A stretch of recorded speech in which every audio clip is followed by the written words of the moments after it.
Welcome to Simon no茶の間. Welcome to my living room. It's a very we're live now.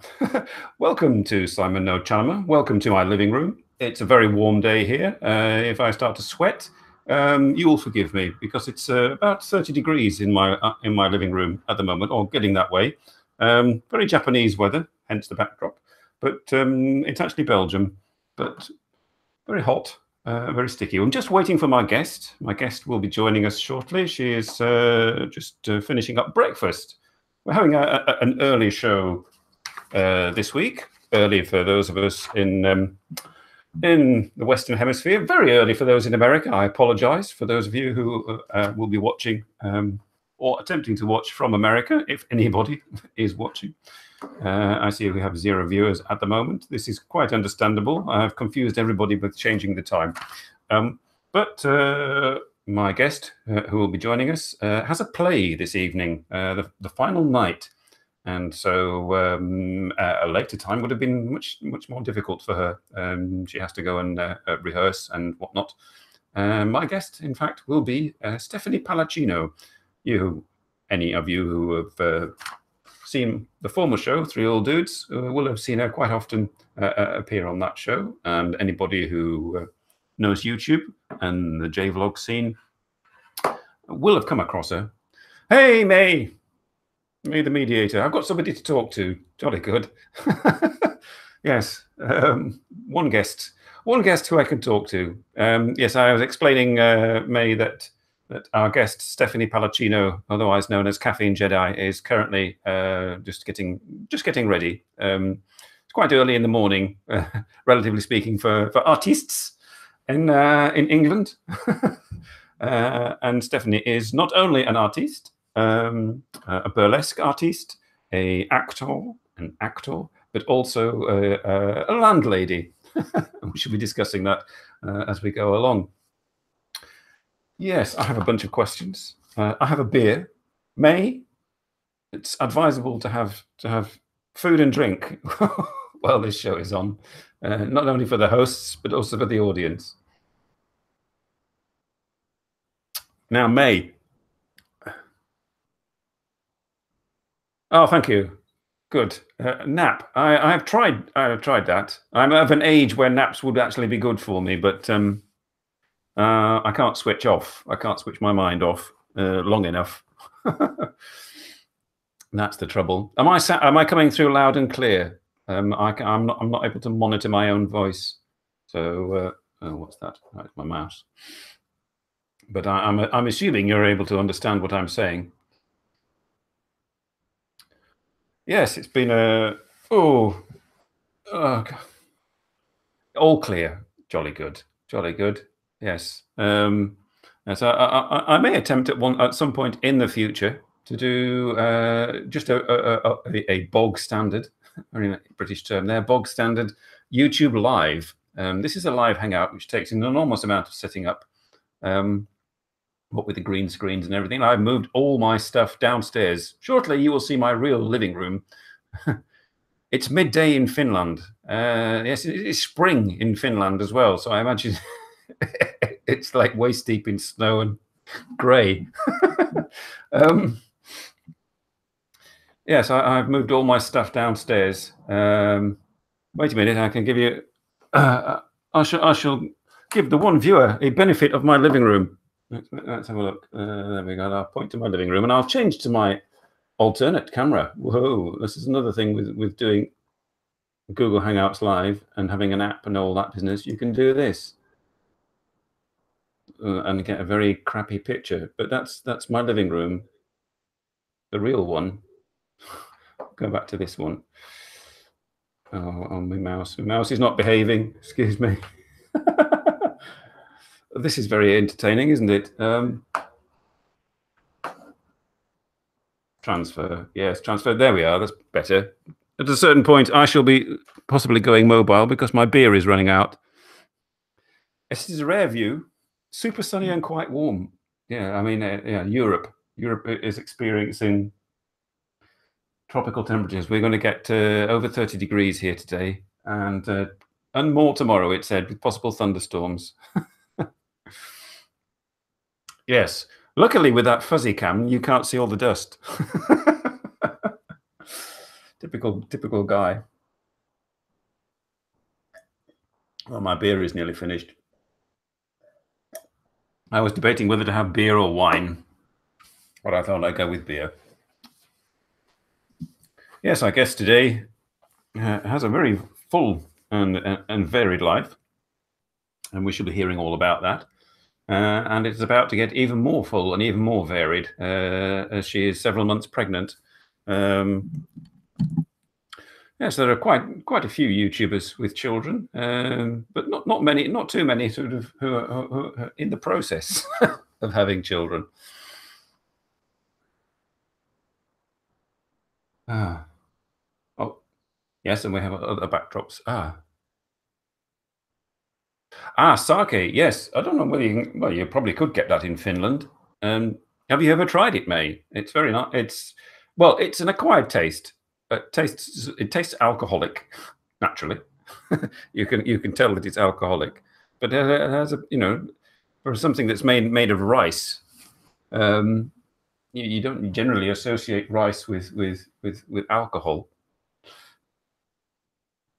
But when I did try it, I was pleasantly surprised. But it can be quite expensive.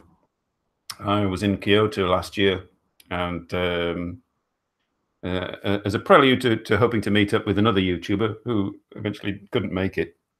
On that pretext, I went to a sake bar and decided to try out their testers. Yes, alcohol. Yes, I mean I drink in moderation. The weekend is my drinking, and this show.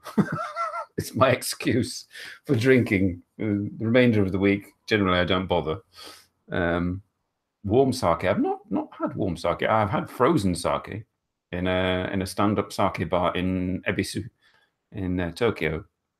That was fun. The barman got it out of a freezer, or no, it was just a fridge, and you could see it was liquid, and it was in some kind of like can, and you had to bash the can on the counter, and that would sort of cause it to freeze, and it sort of dripped out in a gloopy mess.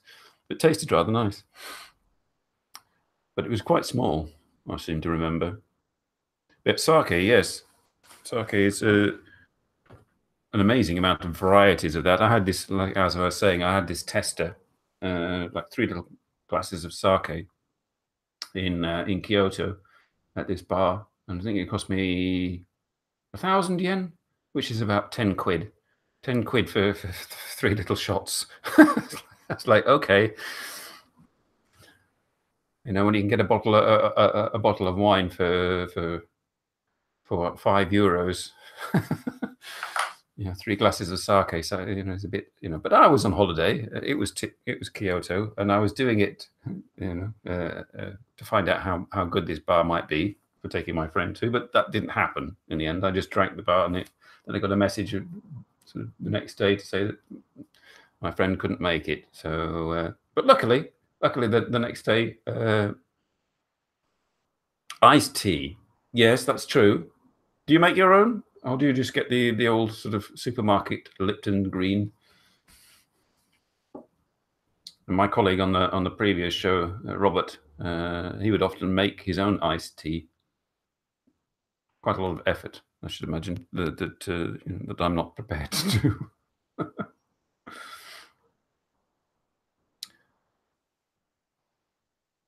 Just buy, yes, that's a good idea. I may have to go to the fridge. I shall go to the fridge when my guest arrives. I may even take you with me on my phone, and you can see more of my dusty apartment.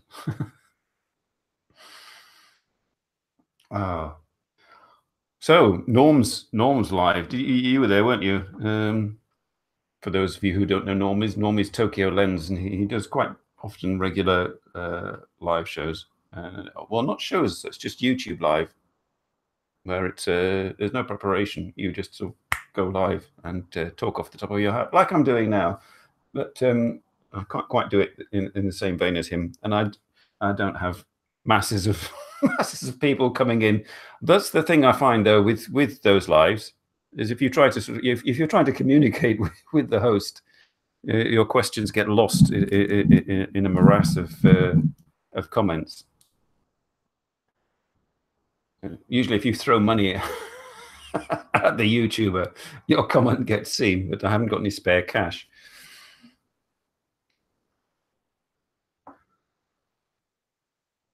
But yes, yes. I'll be quite interested in getting back on the show.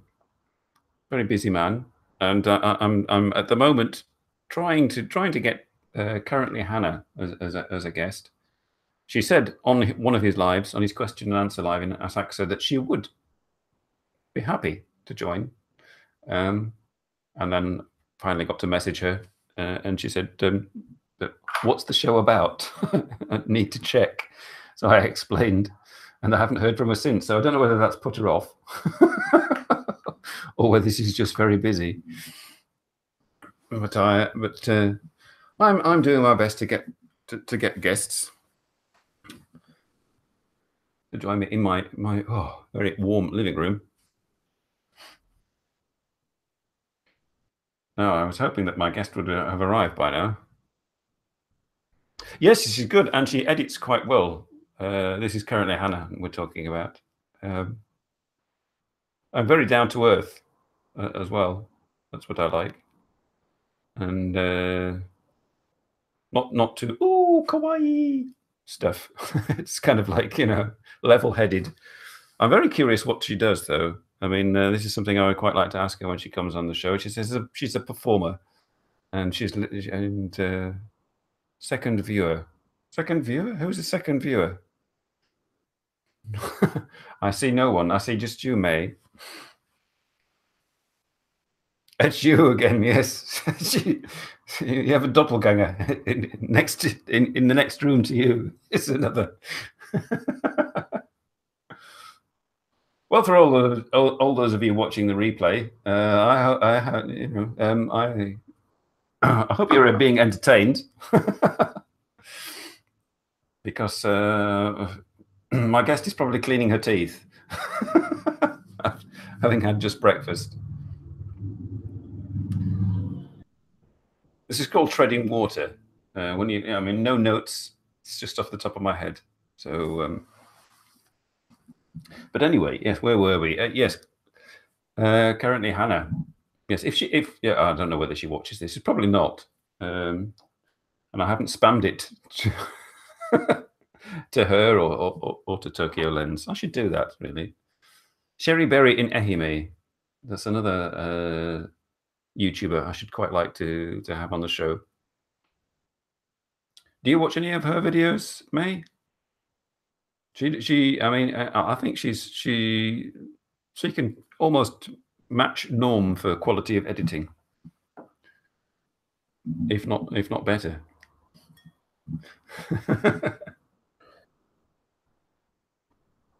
Oh, I think it's time for the fridge. I think, are you going to come with me, May? I'm actually going to transfer to shaky cam. Disconnect from that. Take headphones off. And we shall go to the fridge. I can't see what's going on. I apologize for my washing hanging up.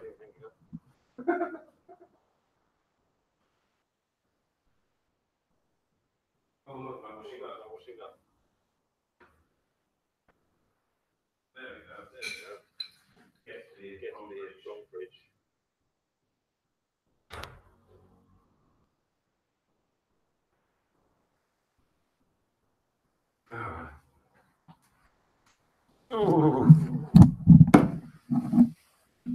Oh, Inception. There we go. Let's transfer back to a nice, restful. Plug my phone back in. Oh, just dropped my keyboard.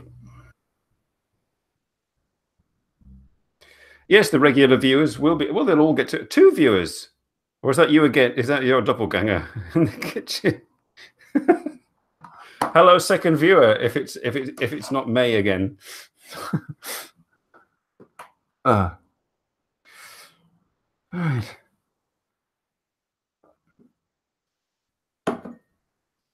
Right. Yeah. It's Barringer. Hello, Barringer. Oh, one day I will see what you look like.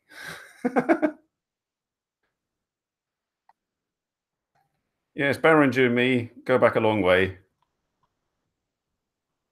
Barringer and me were actually once together on a live hangout with comical from my house. But I don't think it was live. I think it was just a sort of an off-air hangout for Christmas one time.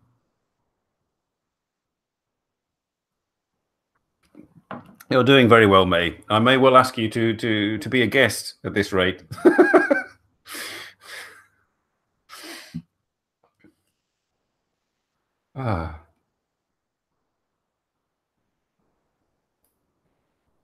Yes, I was watching. If he's watching, give me a flake, man. I was watching your partial. I was partially watching your laundry videos, and I noticed my living room is a lot less cluttered than yours. If you ever well, you're on YouTube. You have a YouTube channel, I presume, because you have an avatar. That's all you need. Hey, Mashu and Rena. Oh, Rena and Mashu, who Victor couldn't remember who you were. If you watch his laundry video, so I left a comment to explain it's Mashu Maro and Rena Berry, and Rena is the lady, because he said, "Who's the other guy?" He said.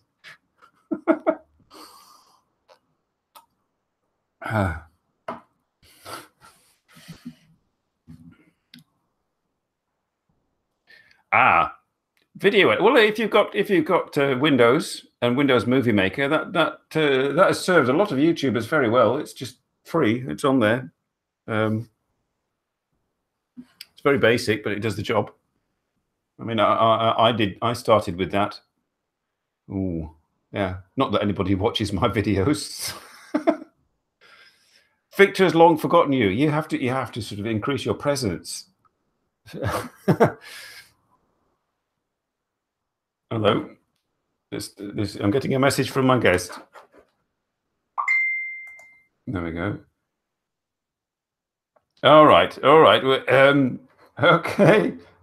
10 minutes. The dog has to be walked. Apparently, Cashew, the Shiba Inu, needs to go and poop. So in 10 minutes, our guest will be here. Okay. I've never had that happen before. My guest has been delayed by a dog needing to poop.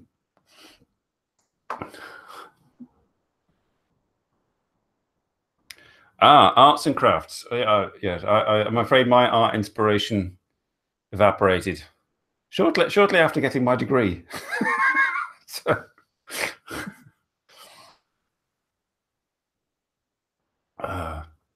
cashew poop. Yeah, this is true. A cashew may actually appear on the show. This is why it said in the description, sort of, there may also be a dog.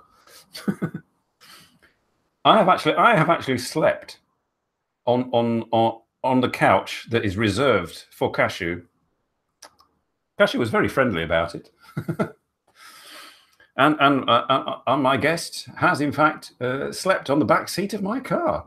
Would you believe? Yeah, CaffineJedi slept on the back seat of my car while I and her now husband went for a walk. We just left her in the car park while we went for a walk over the countryside.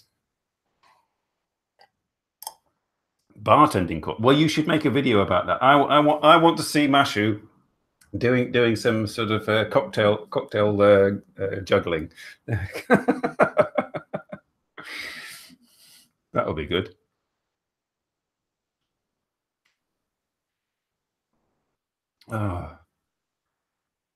Excuse me. I may have to go for a third beer. Luckily, I don't have to pick my son up until later this afternoon. I could be sliding off the settee at this rate. I'm not used to this amount of alcohol at such a short period of time. I'm setting a bad example for all the young YouTubers out there. Well, no, I don't know. Hang on. I'm getting messages again. Never mind. She's not ready. Okay. All right. Cashew has nipped her sphincter. And Stephanie Palacino will be joining us very soon. She's just setting up her computer now. Yes, well, you may get, for those of you who are feeling left out, you may get another tour of my apartment. When this beer runs out, I may have to go back to the fridge. You can make a lovely cocktail. Now, I never know. It says Mashamara berry. But I'm assuming sort of I can make a lovely cocktail is something that Masha would say. Or it could be me. It could be Rena Berry. What name me your lovely cocktail. It's it's the Masharina. The Masharina. It's a dash of this and a dash of that. You shake it up. Put some ice cubes on it and a little umbrella. And there you have it. Purukira. Purukira Masharino.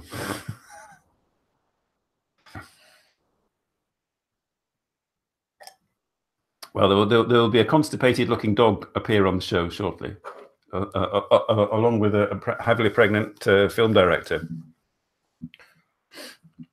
And then I can start asking all these questions that I've prepared.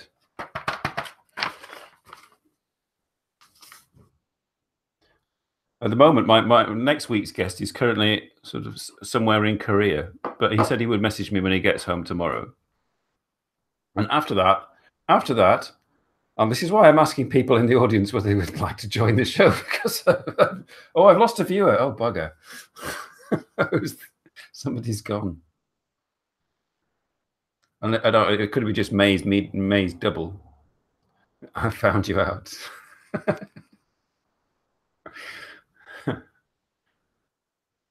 If I could get a word in. With whom? With me. Gin, tonic, strawberry syrup with a pairing of bourbon. God almighty.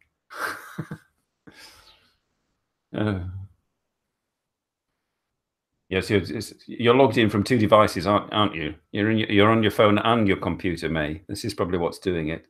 It's confusing. My YouTube analytics will go crazy.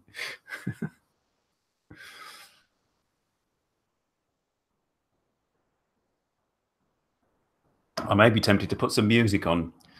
I don't think I will get flagged for Debussy or Baroque chamber music.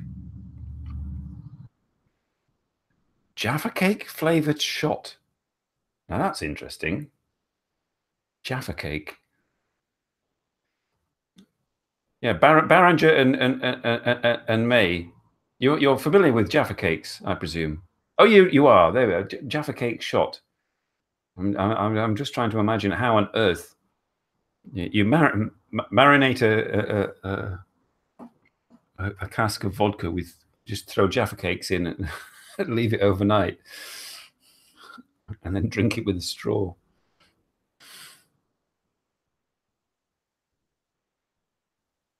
Hey, Nosh. Nosh, got a favor to ask. Will you join the show at some point in the future?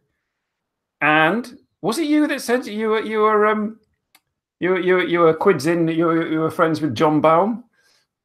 Nudge, nudge, wink, wink. Say no more. You know. So small. What is? Oh, I'm so small. It's small. Oh, I have to move closer. Yeah. You're friends with John Baum. I was watching his live this morning. You're a moderator with John Baum. Could you put a word in for me? So there's this great show that I know. Would you like to be on it? God, two cans of lager, and I'm soliciting for guests. Good morning. Hooray! Hello. I've been treading water like nobody's business. Sorry. I wanted to like eat breakfast, and I tried to do that, and then Cash was like, "Yeah, let's go for a walk," and then she's like, "No, let's not go for a walk." So she's just back in bed now. So can't do much about that if you're fighting with my stubborn dog. She will. Okay. She will not. Do we have a view of the dog? The viewers are wanting a view of the dog. Cashew. There we are. There we go. Just like not absolutely not in the mood for a walk. Yeah, no. She wants a belly rub. She wants a belly rub.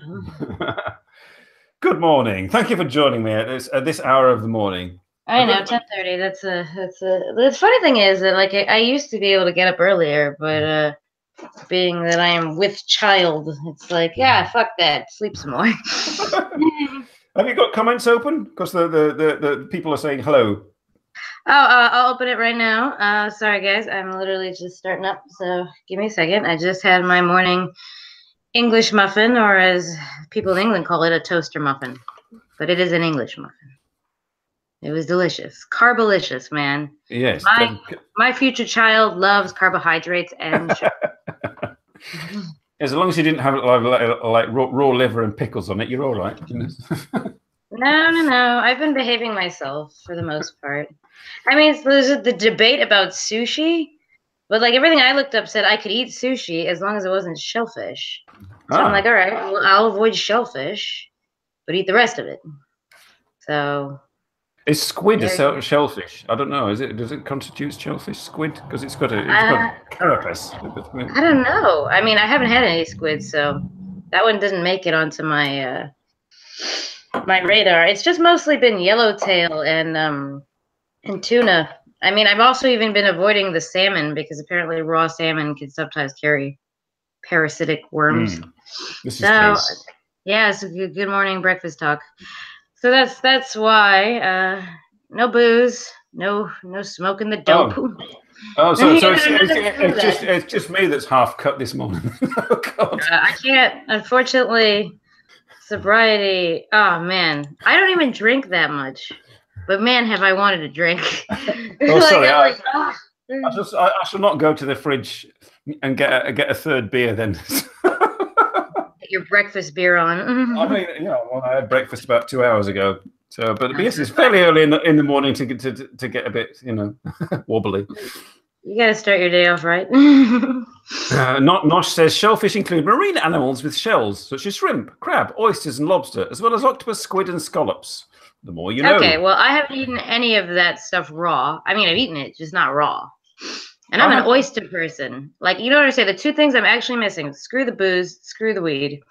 What I'm actually missing is brie or camembert and oysters. Raw oysters. I love them.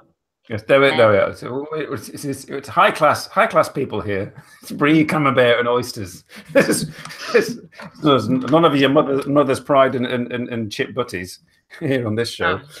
No. I've never been that type of girl. Unfortunately, I am an expensive date. Okay. Speaking of expensive dates and high class and all that kind of thing, you've recently been in Cannes, haven't you? Cannes Film Festival. Oh, yeah.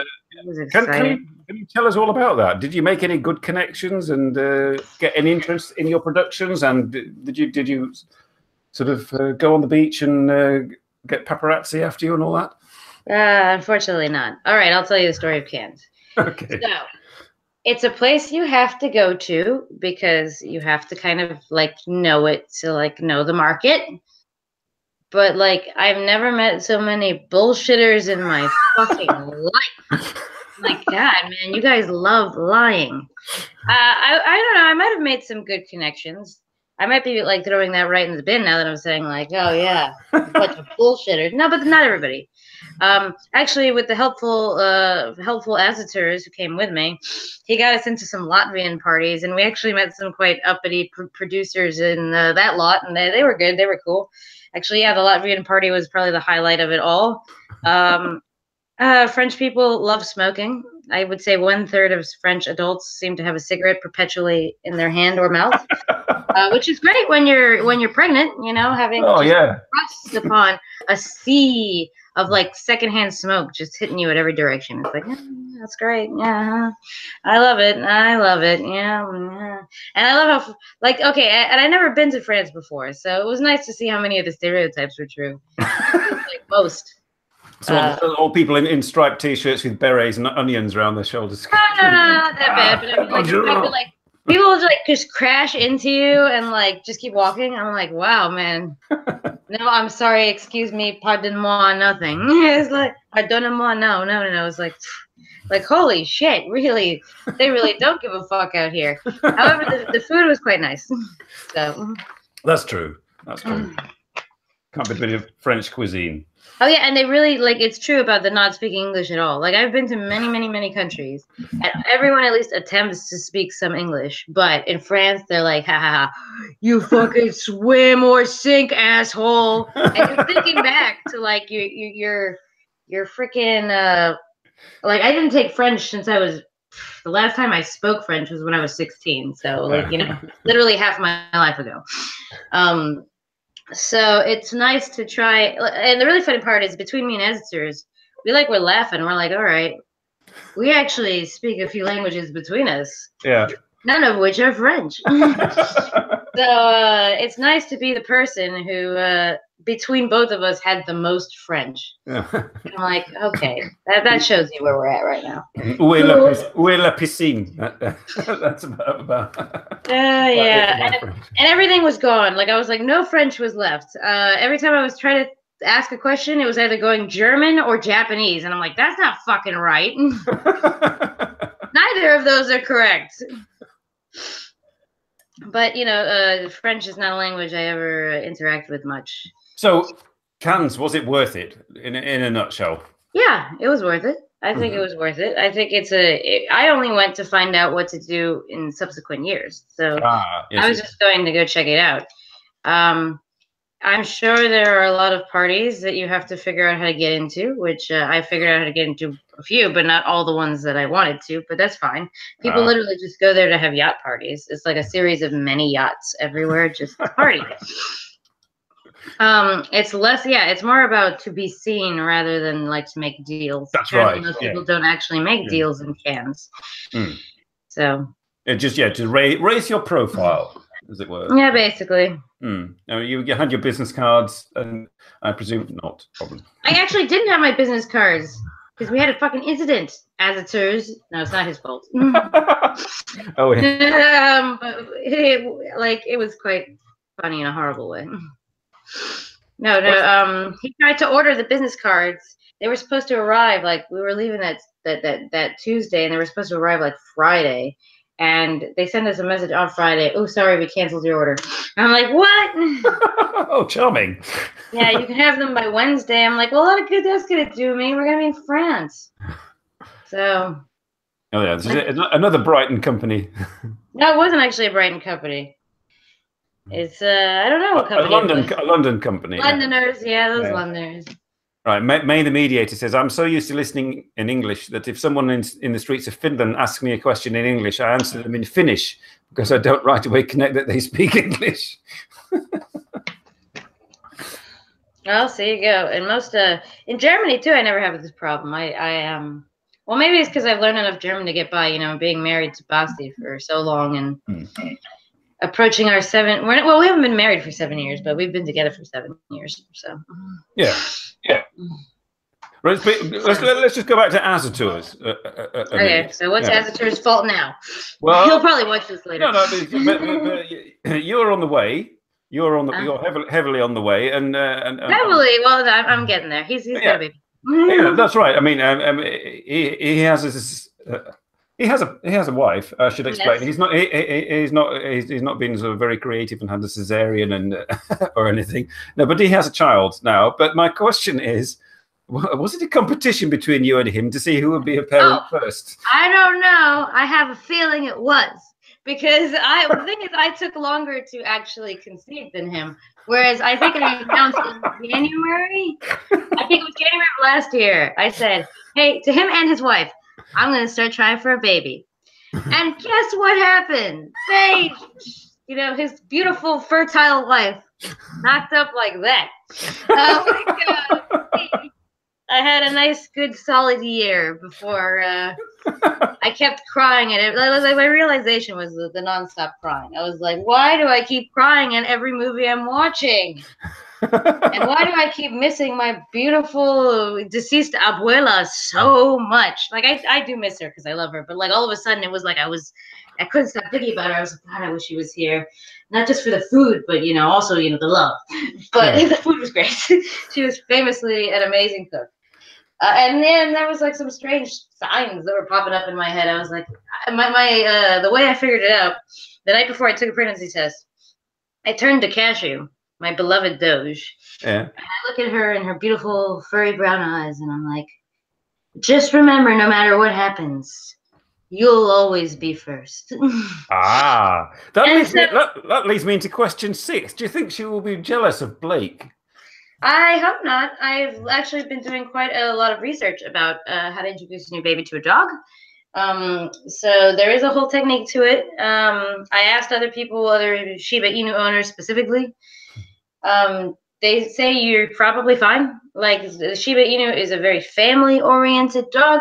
As soon as Cashew is at a certain point where she realizes the baby is family, she should be fine.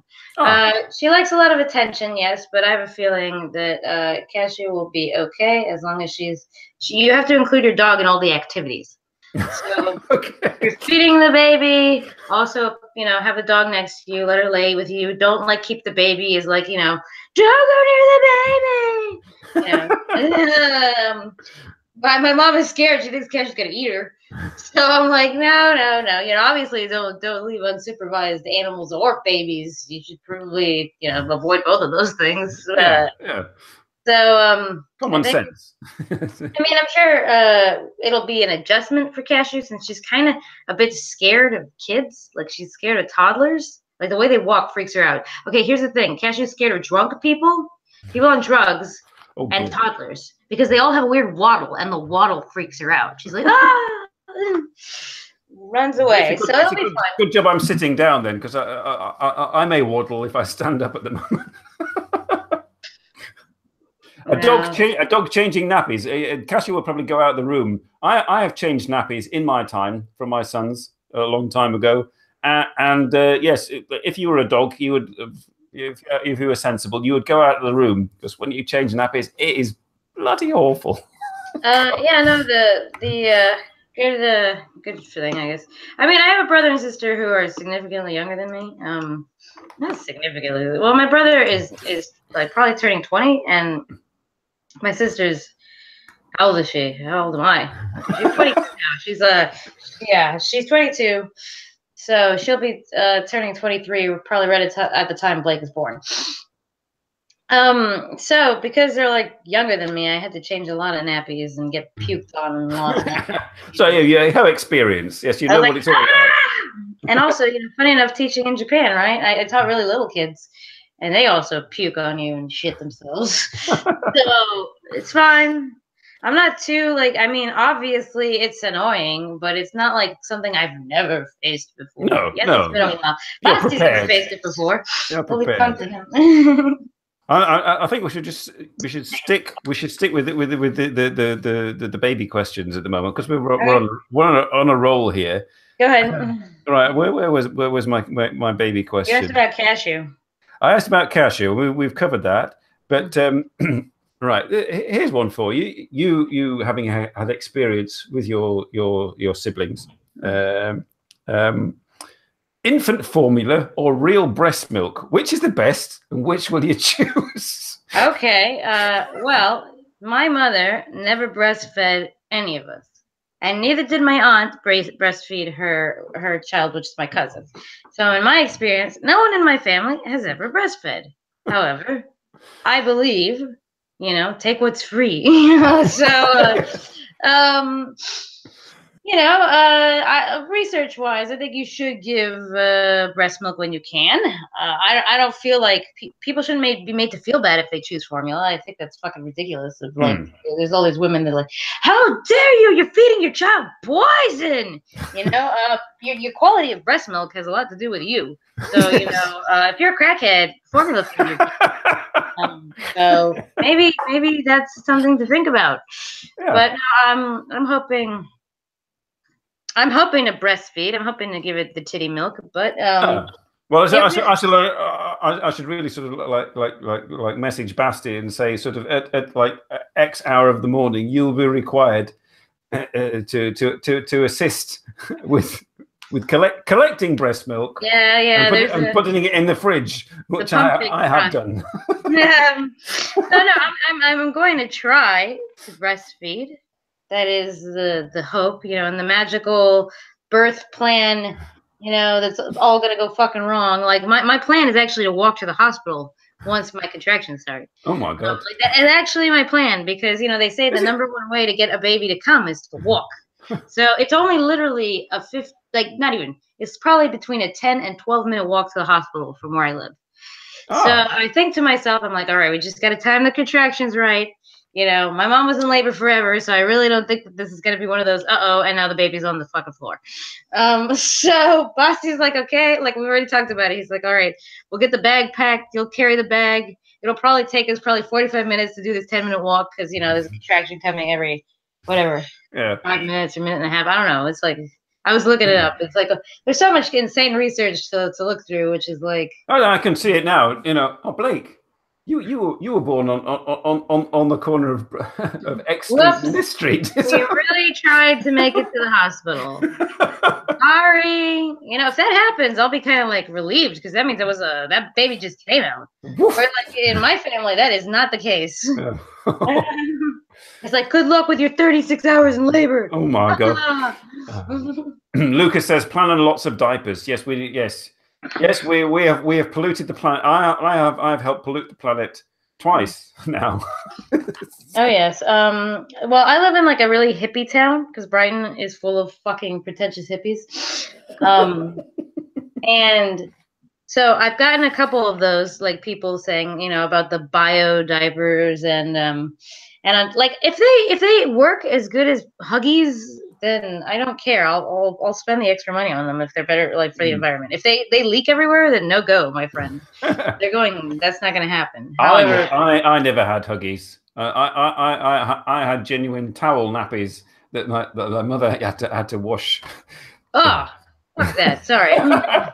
I mean, I'm talking a long time ago now. Obviously, I mean, I can't use one of those stupid moon cups. I don't know if you know what a moon cup is? No, this sounds disgusting. No. Oh, it is. It's pretty atrocious. All right, so for the ladies, none of you that are probably out there, they would know because a moon cup is basically like a silicone cup that you stick up your vajige when you're on your monthly cycle. And it's supposed to catch the blood, and then you just rinse it out in the freaking sink, and then reuse it. So you don't, put your, tampons and pads. I had my breakfast 2 hours ago. So okay, but it gets like apparently like this, lovely touting. Oh my God, it's amazing, good for the environment. Cause I of course have to read the goddamn because I considered it, but I'm reading the people's reviews on it, and it's hilarious because they're like, yeah, good luck fighting in a public toilet to throw your freaking cup in the sink and rinse it out. And I'm like, yeah, that sounds fucking horrendous. Jesus Christ, forget it. And then it's like, oh, it doesn't quite fit right, and then it leaks everywhere. I'm like, oh, fucking horror show. See, that's why. It's not out of some like, contempt for the planet. It's because of things like that. But not having your period is great. That's one of the funnest things about being pregnant. It's like you don't have a period. That's fucking nice. Yeah, the morning sickness is not so nice, I should imagine. Oh no, I had a good I don't know, I want to say like 6 straight weeks of it. It's pretty horrible. I mean, one of the things about being a woman that puts me off about being a woman is that. Yes. just sticking with progeny at the moment. Will your daughter be triple nationality? Yeah, they would be actually. This child is because I'm a permanent resident in the UK. One of the things that came in my permanent residency package of like, so you're a permanent resident now, is to say that my child now has any children I have legal rights to UK nationality. Because Basti's German national, his child also has rights to German nationality. So long, we have to apply it within a certain window though. Like it's quite short. They're like, you better go down to the embassy and, you know, say your kid is German, you know, he has to do that, which will be great because that's going to be a nightmare. And then Americans are fairly easy. It's like, oh, congratulations, your mom's American, you're American, now start paying taxes. So that's the American way. Oh God. Yeah. We're one of the only countries that'll track your ass down to pay taxes every year. But no, it's all right. I am okay with that. I want my child to have the option. Like that's their. I mean, it's a broad choice that they've got. You know, sort of. They can either choose British sort of isolationism, or they can be American and choose isolationism, or they can be German and be pro-European. It's because, let's face it, like Germany may have never won World War II, but they kind of won the EU at the end. They were like, you know what? We did it in a totally different way. And now that the UK has stepped out, it's like extra. Like I'm like, oh yeah, you just literally just handed all of the keys right to Germany. They're like, it's yours now. Like, come on, who else says it? In France, they barely do anything. I mean, technically France is the bigger one, but Germany is the one who makes all the fucking decisions. I think Germany's bigger. I'm not sure. Right, let's just like switch it up here a bit, because right, what's this question? Yeah, that's right. Because you're now doing a play. You've been doing your comic. You've done Cannes. You've done films and everything. And these are all things that you have come to do. And when you were young, possibly you perhaps never imagined you would do these things, but you have achieved them. But my question is, did you ever think when you were young that you'd become a landlady in Brighton, in England? Okay, I never knew I was going to become a landlady in England, but when I was quite young, my mom always used to say invest in property. So, because she didn't enough and she regretted it. She's like, God, I should have bought all this freaking land all over the place when it was like dirt cheap back before, the housing crisis and everybody is like fighting for a fucking piece of house. So, like that was a lesson given to me quite young. So I knew, because the housing market started to bubble when, like, I would say in 2002. So I was already like kind of 16. So I kind of realized something was up when I was like trying to calculate like my life plan. Cause I was one of those, I'm an over planner. I plan like way ahead. So 16-year-old me is like planning like life and is like, oh my God, how can I afford a house? My mom bought her stupid house like 10 years ago for $108,000 and now it's worth $360,000. I'm like, this is not working. Like the cost of, like, I was doing some basic calculations in my head. So like, these are not working. So when we got a chance to buy a property in our fixer-upper house that has a million plumbing problems, and it's always fun, but a bitch ain't one of them. Yeah. And would I say I thought I was going to be a landlady? I'm not sure, but I knew I was going to have property, so probably. Oh, right. So it was there. The seed was there. Yeah. Oh, right. Yeah, no, the seed was there. Yeah. I did know that I wanted to own at least one house fairly quickly, and any other houses. In fact, it's still kind of our plan. It's, well, not our plan. Basti has different plans. So, like, you make your money, you make your investments. I make my money, I make my investments. So, and you generally meet in the middle. Yeah. Right now, recently, I've seen and I've heard as well that that you are branching out. That not only are you a qualified lawyer, that not only do you make films, that not only do you make YouTube videos, that not only do you act, but that you also now you have a stand-up comedy routine. Yes. Ah, yes. Ah, yes. To be fair, it's still very in the works. I haven't Okay, had, okay, okay. because I have had literally like within the past, yeah, I was directing a play, wrote a play, directing a play, wrote 2 more plays. The good thing is that actual playwriting, mostly children's playwriting, ironically enough, since I have such a potty mouth, but strangely, pays me. So I tend to write a lot of children's stuff because they pay better. So, so strangely enough, I haven't had too much time to sit down and write my comic routine. Though, I mean, I assume I'm just a naturally comedic person. So do I really need to write anything? I could just tell you the stories of why you shouldn't use a fucking public restroom, but no, not why you shouldn't use a public Yes, restroom. yes, Why yes. using Moon public restroom. cups. Yes, like don't use it. Oh yeah, that's only half of it. You know. Oh God. No, I would say like one of the worst things. At this time of the morning. No, sorry. No. Okay, okay. I'm still working on this routine, but yeah, the only thing I can say is like when you go into the worst thing is like when you have to use a public restroom and there's like only one, right? So there's the queue outside. Line for you non-Brits. The queue. So standing in the queue and there's only one fucking toilet and you're waiting for it. And then you're standing right outside and you're like desperate for, you know, a piss, usually. And not only do you hear the toilet flush, you hear the toilet flush twice. So you're like, fuck. You know it's going down in there. So whatever's happening is going to be good. So it's like, oh shit. And you're like anticipating it and you're like, oh no. Oh no. But you gotta pee. You gotta pee. So finally, you know, door swings open, wafting fumes just hit your face like practically warm. You know? God. And you go and the toilet seat is down, like the cover. And you're like, that's it.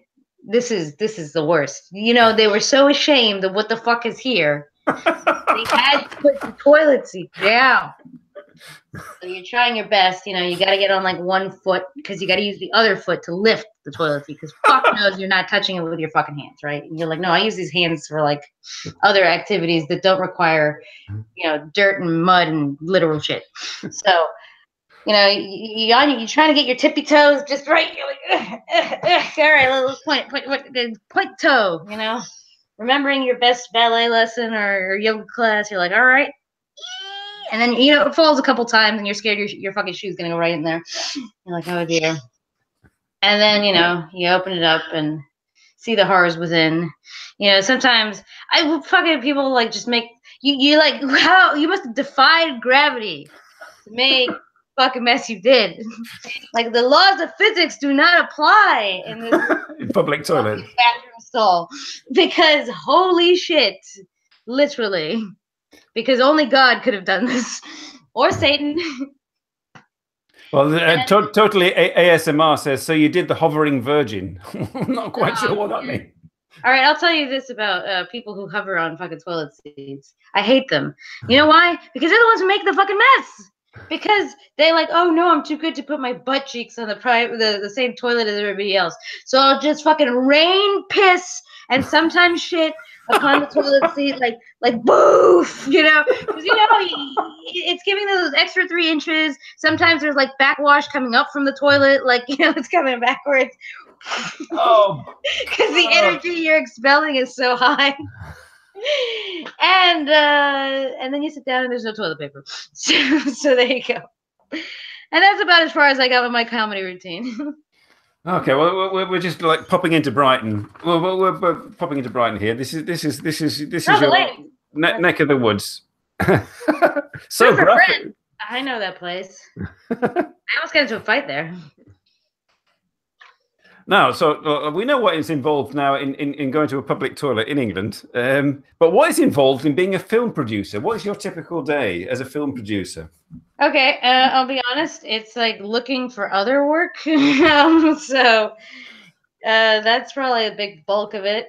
Then you sit off staring at the fucking screen, re-editing the same fucking scene 25 times. And you're like, until your eyes hurt. And you're like, I can't literally see anymore. Your eyes have blurred out, so they're gone. And you start to like question everything you've done. You're like, okay, this scene, does this even make sense? Does this make sense? Does this make sense? So you have to go for a walk. You go for a walk like an hour, and then you have to come back and start again because it is one of these things that you'll tire out. So So film producing is two things. You have to look for money, and then you have to convince other people you don't have money. So those are your two things that you do all the time, because you're trying to get hired, and then you're also trying to, like, play the game of, like, everybody also wants something for free, and I'm like, God damn it, no, I'm not gonna work for expenses. Fuck your expenses. I'm expensive, all right? I am an expense. Put me down as an expense, because my fucking light bill does not let me say expenses on the goddamn bottom to not pay them. So that is it. And then, yeah, you just do all these nice corporate chill jobs to get you money, and they're fine, unless the people are crazy, which they sometimes are. Now, and likeness as a film producer. So you're doing things like company advertising videos and that kind of stuff, or what? Yes. Yeah. Yes. Yes, I could do that. Right. It's fine. It's boring. It's boring, and sometimes the people are nuts, but mostly it's fine. It's the same in any job. Sometimes you have fine people, and sometimes you have crazy people. The only thing is trying to get people to pay your fucking invoice. Now, some people don't take a deposit. Some people do take a deposit. I've started taking a deposit because people can be really slick with fucking paying you. Because they assume, well, you know what? Maybe this 30-day paying 30 days invoice is optional, Is this negotiable? I'm like, no, this is not negotiable. You need to do the things I've done what's on my end. And people always assume they can get more out of you. Like, they're very slick at being like, okay, I agreed to this for this. And they're like, yeah, but can you also do this and this and this? And before you know it, you're fucking spending like 3 times the amount of hours on this piece, and they don't want to fucking pay you more. So you're like, okay, that's what you're yes, but you'll get exposure. I'll expose fucking something to them. Excuse me, I got to get my questions. I'm losing it here. I may have to go to the fridge, or I may have to go and pee, but I will not be a hovering virgin. That's for sure. Yeah, don't do that. I am woman, hear me roar. Mashu and Rena, it's time for the frozen peas. It's time for their laptop overheats in Japan. Oh shit! I'm sorry that your laptop overheats. Yeah, mine used to do that in Japan also, because it's like crazy hot, and yeah, basically because it's crazy hot. Yeah, it's crazy hot here, but luckily there's only me that's overheating, and I'm not going to go and get frozen peas. I'm going to go and get another beer probably. It's not so hot right now in Brighton, actually. I would say it's like, let me see, 20, 22?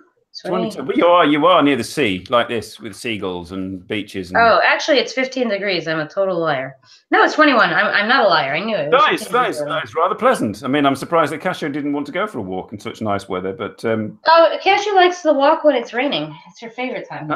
When it's raining, but she doesn't like the snow, the irony, because all these great Shiba Inu videos I always see is like the dogs running in the snow, and I take her in the snow, and this literal bitch...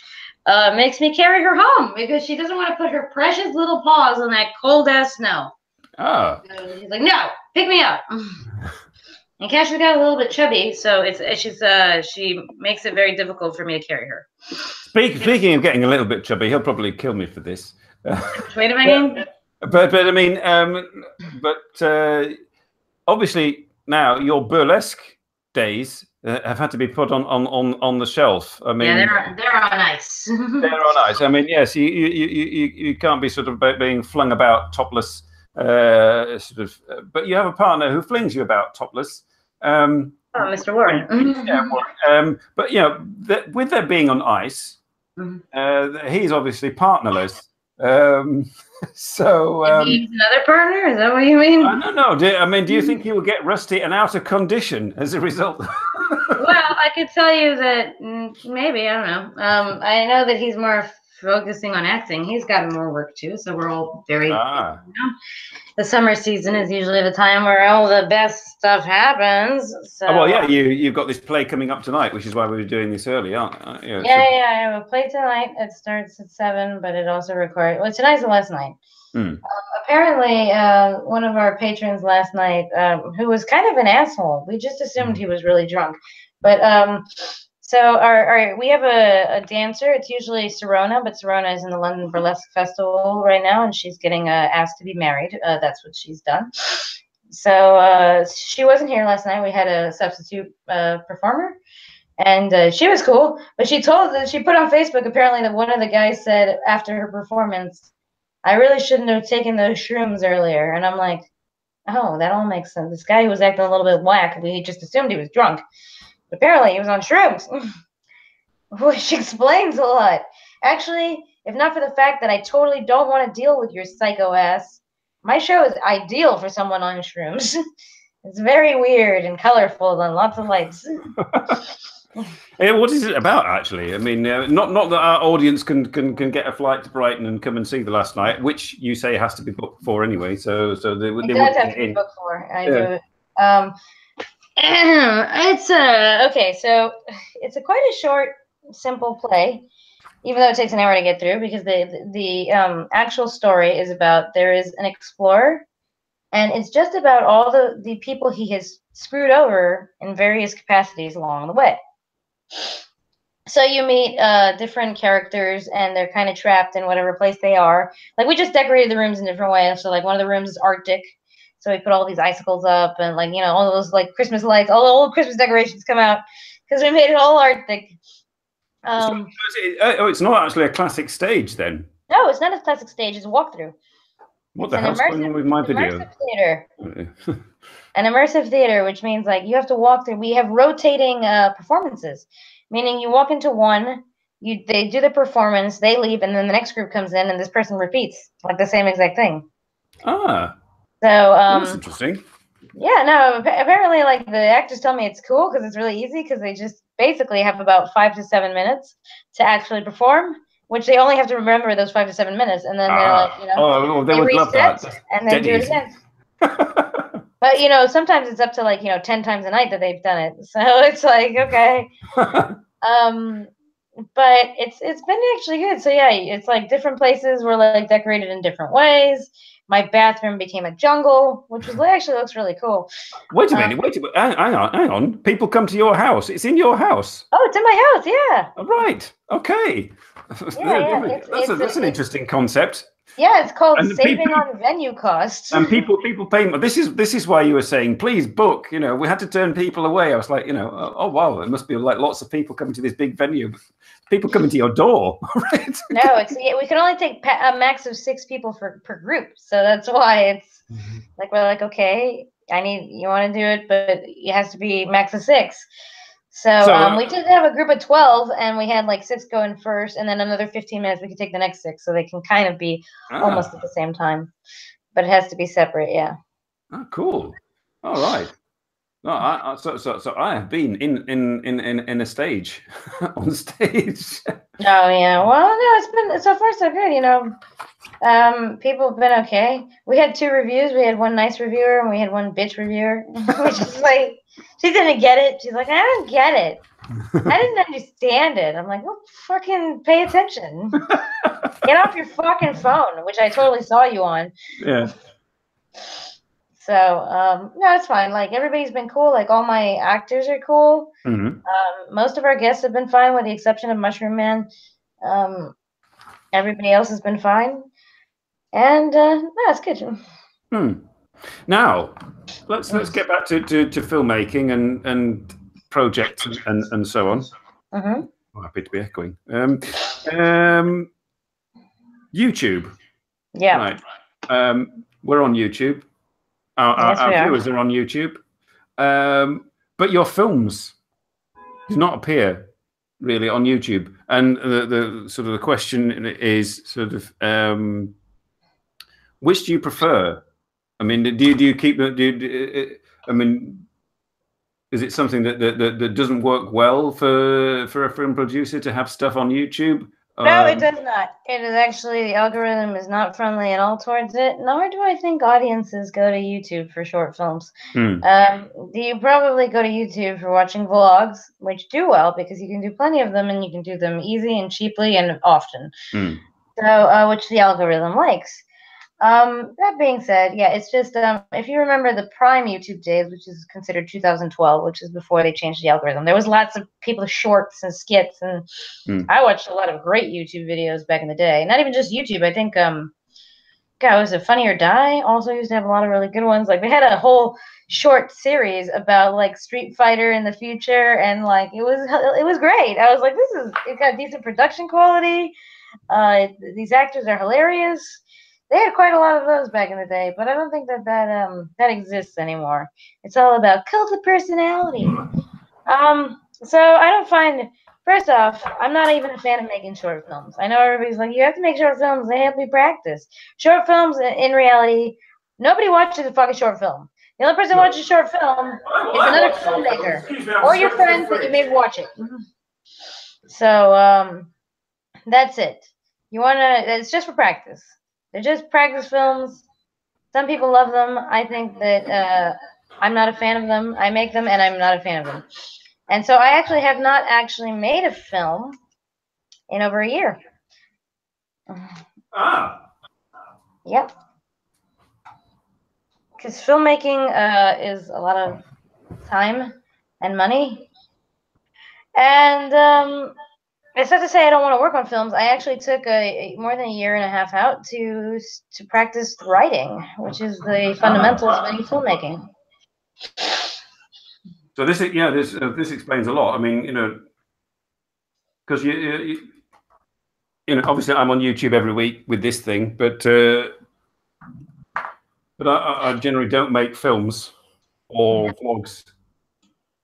So that's why I was wondering, why I hadn't seen you for a while. Oh, you haven't seen me on YouTube for a while because I'm like, busy with life, and YouTube just doesn't pay bills. So, and the thing is, having your entire house turned into a theater set kind of leaves a limited space to vlog. I was going to make a vlog about my issues with these women filmmaker initiatives and how I find them to be completely bogus shit. But, I mean, as a subject, for your blogs. Yeah, they're exactly. But no, I just haven't had a moment to actually do it. To actually go through it, and I suppose I should. I suppose I should one day. That day is not today. I mean, on the other hand, I mean, not nothing to do with the questions here, but YouTube in general, sort of. I mean, I was Eric Surf 6 put the show that I did with him on his channel, and it got something like 4,000 or 5,000 views within a couple of days. And so I was looking through the comments, and everything was fairly positive. There was just one troll who said something like, the editing is terrible, the host is annoying, meaning me, and this is the worst video you've uploaded in a long time. And Eric just said, "Oh, thanks, so and so. Be well." He's just sort of like brushed it off. But I mean, on the other hand, it's like YouTube is just. I'm sat here in my living room with my computer and microphone and webcam and an app and whatever. It's all free, and I'm just doing it as a hobby. So I mean, it's. On the other hand, there are people who do it for money. I mean, do you do it for exposure, or do you do it just for fun? I do it for fun because there's no point of doing it for money because there's very little money in it unless I really, even if I put a lot of effort. Here's the thing, I will say, back in the day when I was a YouTube novice, I would say between about 5 years ago. Yeah, about 4 to 5 years ago, you could go on YouTube and I would put out different videos, and videos I would put substantial more effort into editing, like take time to do, would get substantially more views. So that was like, you can see effort equals views. That was the formula, and I thought it was working pretty well. Nowadays, though, I can spend literally 3 to 5 hours making a video and only get fucking half the views I get while doing the live stream, which not to say live streams aren't any effort, but I'm saying it's literally just like press record and have a conversation on camera. Yeah. You know, Well, I do it. and that'll get way more views. So it's, I would say that YouTube kind of disincentivizes you from putting more effort into videos. That's why you would see there's a huge amount of podcasts now on YouTube. Like this has become the new thing that a lot of large YouTubers are doing podcasts. And you're like, why the fuck are they doing 3.5-hour podcasts or 3.5-hour live streams? And I can't watch 3.5-hour videos, you know, because 3.5-hour videos are one, you can get your viewers, well, yeah, but the reason that they do it is that they give you a lot of they can do them easily, so they can give you plenty of them. And then they can also convince people in the chat to give them super chats, which is like basically donations. Have you ever gotten a super chat? No, I mean never. I mean, I should try that super chat. Give me some money, people. No, so a lot of these large YouTubers do that because they can just, it's just easier. It's just way easier. YouTube, let's see, Nash Abroad. YouTube favors and rewards people like Logan Paul and Fred. Is Fred even around anymore? Logan Paul sucks. I mean, everybody knows that, but he's, whatever algorithm they've got, they fucking love him. So, unfortunately, I do not have cat babies. Totally ASMR. I have one picture of my deceased cat. That is about it. Okay, I'll tell you this. Funny enough, the whole idea of like cats and kittens and stuff, that used to be old YouTube. I would say YouTube even 10 years ago. I mean, kitten videos just do not give you what they used to. On top of that, but a lot of people who have skits and stuff have moved to Facebook. So you'll find, I find that the quality of certain videos is higher on Facebook than it is on YouTube, which is essentially, Facebook at the moment is YouTube's only rival. Apparently Amazon is developing their own Amazon Tube. I don't know if that's going to come out or how that's going to work. I would love to see YouTube have some more competition, because they kind of have cornered the market on videos, these type of videos, and it's kind of shitty because it's like, you play by our rules or you suck a dick. You know? That's it. Yeah, baby cat sucking dick. I don't think anyone should put your dick next to a baby cat. All right. Don't do audience, be aware. You're gonna end up with a circumcision.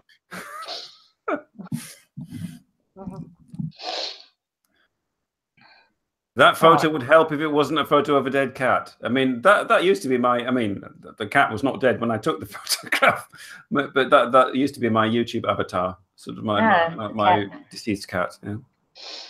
Aww. Yeah, no, I mean, I don't know. I find I go on YouTube because it's fun, and sometimes I just want to get on my soapbox and rant. That's my whole purpose of going on YouTube. So that's why I'm going to do my next video. I was going to do either it on Thundercats Roar and why it made me really fucking mad, or on the fact that women filmmaker initiatives are the fucking worst thing ever. So, like, there's this whole idea now. The sisterhood.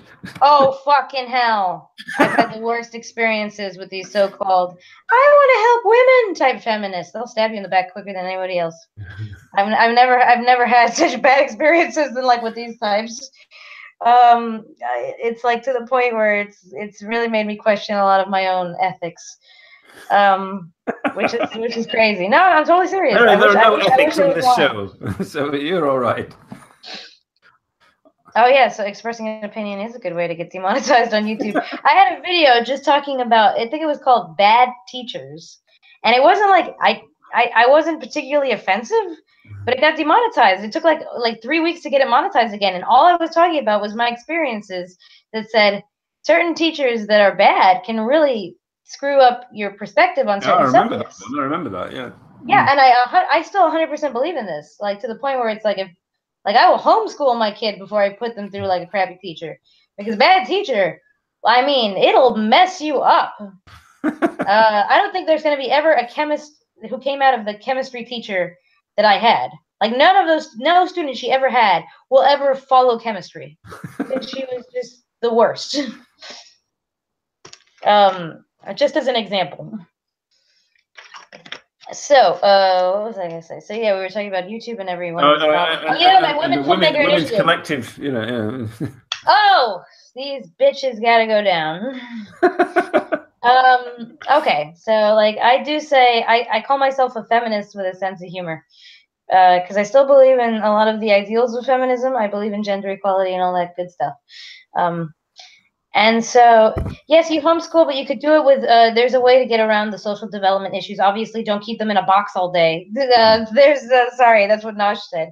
I've talked to this about other people who've done homeschooling. So there's ways around it. You don't have to send them to homeschool for the entire freaking day. There's like other things to do. So here's and you only do homeschool if the regular school isn't working. That's the reason why you do it. So the thing is, these women filmmaker initiatives. Okay, so while in Cannes, the lovely Cannes, there was a huge thing about, we must have more women filmmakers because there's not enough women in filmmaking. And this is true. This is actually like a true statistic. There's only like 3 or 4% of all directors are women, which is like piss poor low, man. I might as well be fucking a goddamn neurologist, with those goddamn statistics. I think there's more neurologists who are female than there are women directors. So there's probably a plethora of reasons for it. Women are said they shouldn't, be bosses and stuff. But I'm a bossy bitch, so I like to be in charge. That's why everything I do, I tend to be the person initiating it or on charge or stuff. So here's the deal. So there's all these women initiatives, grants, whatever you call it. And so, of course, I want free money to make my films. Why not? Like, I think I'm a double whammy. So I'm a woman, and I've got, and I'm technically a minority. A lot of people don't remember that about me, but I am. I live in England. That's why I'm so light-skinned. But I actually tan remarkably well because I'm just... So I was like, all right, cool. Let me get onto these. So every one of these freaking grants I get onto, and I have like a plethora of projects. I'm gonna make a montage of all my projects and the reason I'll never get picked for any of these fucking woman filmmaker initiatives because they are looking for a very specific voice. Because when you start reading them, they're like, we would like stories that show the empowerment of women and why they are beating their oppressors. And I'm like, okay, so like I have some female characters in like my films, but they sometimes get shot, sometimes they end up like thrown in a ditch. Sometimes I feel like I'm an equal opportunity person in terms of violence. But I like violence in films. I enjoy a good ass whooping. Oh dear, yes. And so a lot of the projects I work on, and they don't tend to have the most PC palette. I think like your comic, for example. Oh shit, my comic. Okay, here's the thing about my comic. The funny thing about that one, it has both a female lead and a female anti-hero, and but there's no fucking way. Because that female anti-hero beats the fuck out of the female lead right in the beginning. Like, it's like this very brutal, bloody, like, beatdown she gets before, her 2 friends got shot. And it's like, so I'm like, all right, this is so spoilers. Not spoilers because it's right in the beginning. But that's how we started. We started one, like, pointing a gun at the other one and basically saying, beg for your fucking life. And I'm like, all right, that's how we start this comic book. Yeah, I remember getting the copy of the first edition, and one character who falls foul of the anti-heroine. He gets beaten up and then gets a funnel in his mouth and bleach poured down his throat. It's like, it was. Okay. It was actually a drain cleaner, but yes, you're right. Yes. So. But she's like a great, like, that's one of my favorite characters, like, that I've written. And funny enough, like, I've done table reads of this, so a lot of my actor friends know it, and they've read it back and forth, and they're like, oh, that's one of everybody's, like, favorite character is this insane, like, anti-hero. I enjoy women characters that are strong, not vulgar, but strong. Okay, here's what I'll tell you about women characters. I don't fucking care. If a fucking this is always the example I use. The Sansa Arya example. Do you watch Game of Thrones, Simon? No, my son has binge watched it, and I came in and then every time I saw it, it was like all very darkly lit, and it's always dark in this show. Yeah, they do got to work on their fucking color palette. But especially in the north, it's like They always do that blue fucking filter. I hate. But all right, my point is that here there's two female characters that are quite big, and also Daenerys, I guess. But we'll use Arya and Sansa as like our examples. So there's two sisters, and one like whoops ass, like crazy whoops ass, but like, and the other one does not whoop ass at all. She is a girly girl, and both of these chicks have really bad shit happen to them, especially Sansa. I mean, pretty bad. I don't know if I want to spoil her, but I'm sure the 5 people watching probably know. Anyway, so like both of these characters are not strong female characters because they have to kick your ass and have no flaws. I'm saying no, they both are fuck ups. They both do shitty, stupid things. You see them grow. A good character has nothing to do with, like my Rey problem. If you watched The Last Jedi or Force Awakens and Star Wars, is I don't want a female character who's strong because she fucking wields a goddamn sword really well. I mean strong as in well written.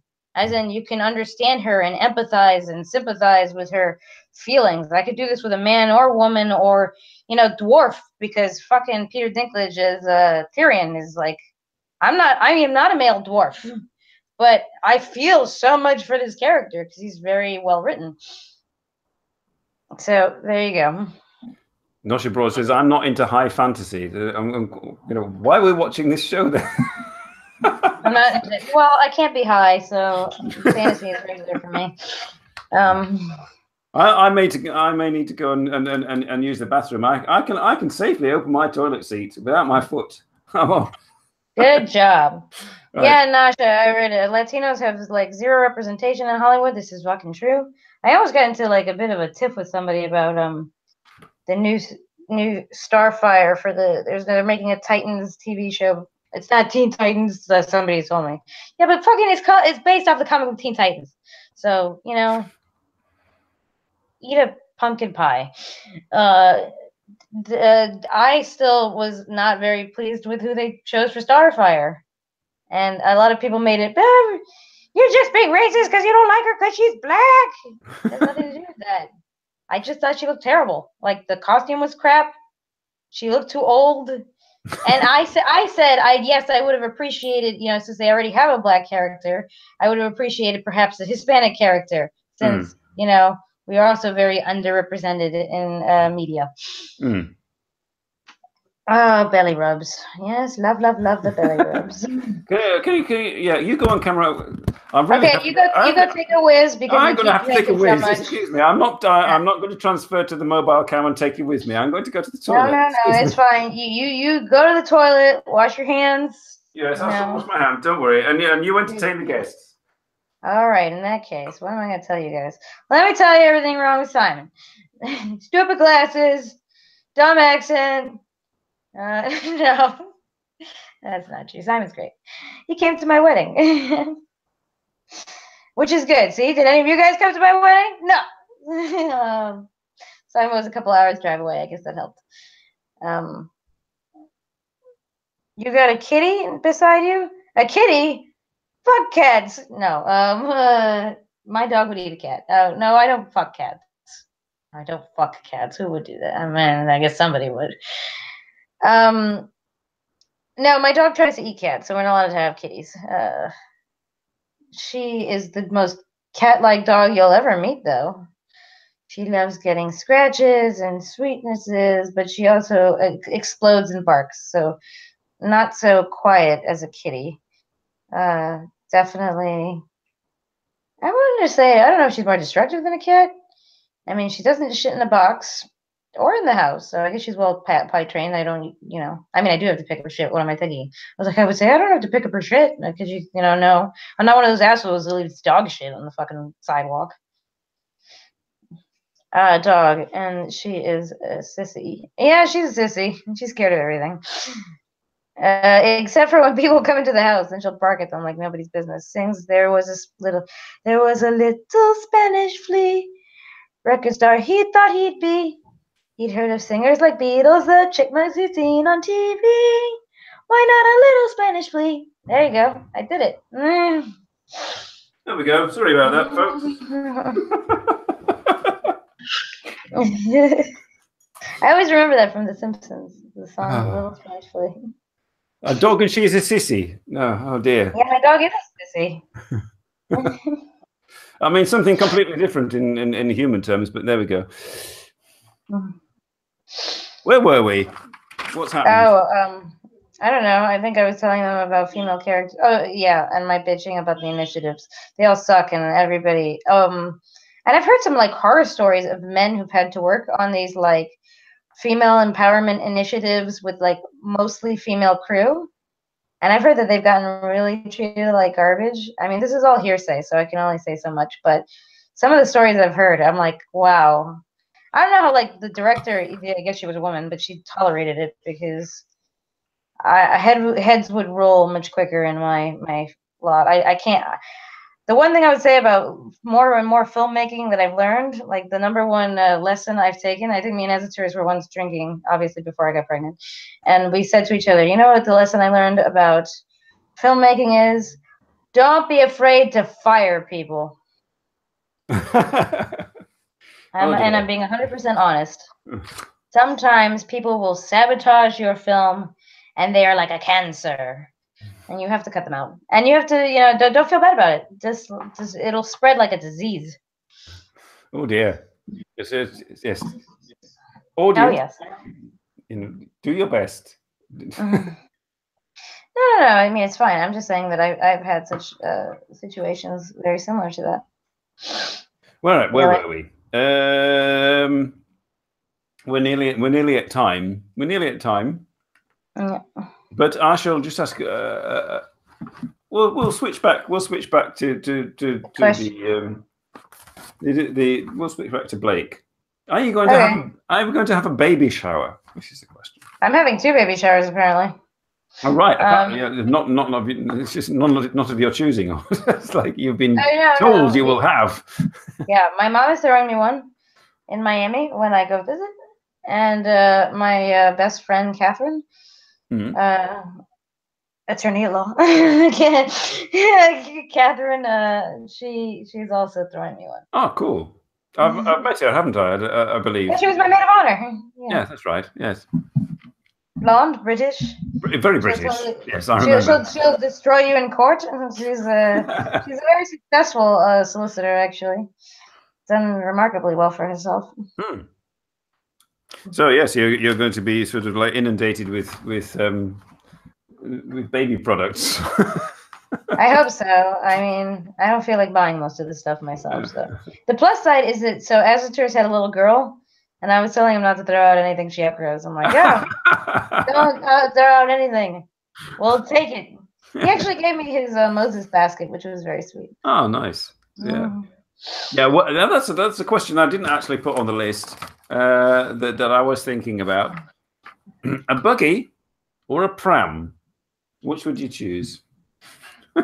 I mean, a pram, I think. I think those are the kind that you could also double up as the car seat. So no. Well, no. I mean, and this is. I mean, you've got the buggy, which you can double up. We used to have that. I mean, sorry, audience. It was just being parent stuff here. We used to have that. We had like a baby car seat, and you could click that into the buggy and that's what I want. Whatever that one is. Ah, right.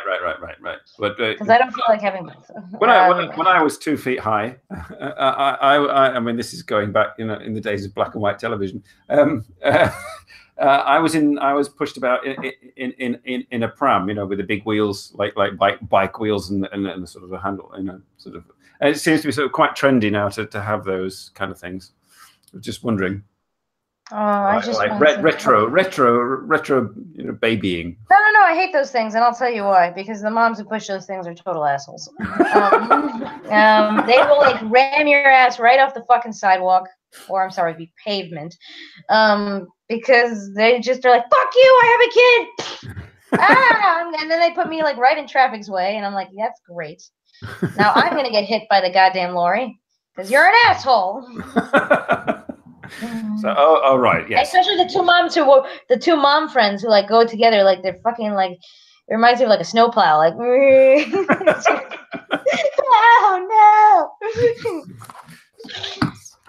And you know, Brighton, the gay capital of England, as well. These gays like being knocked off the street by like belligerent. Oh man, yeah, by moms and prams. No, the gay people aren't the problem, and you know the gay people are fine in my neighborhood. I do live in the gay part of town. The problem is the fucking psycho homeless people. And I say this knowing, yes, I know, so I feel bad for the homeless too, but not these homeless people. They're mean as fuck. So like these are not like, would you just give me some change, ma'am? Type homeless people. They're like, blah, blah, blah, blah, blah, blah. Fuck you, bitch! You know, like I'm like, oh God. Damn it! Yes, if you're on a holiday in Brighton, people, you know, avoid this area.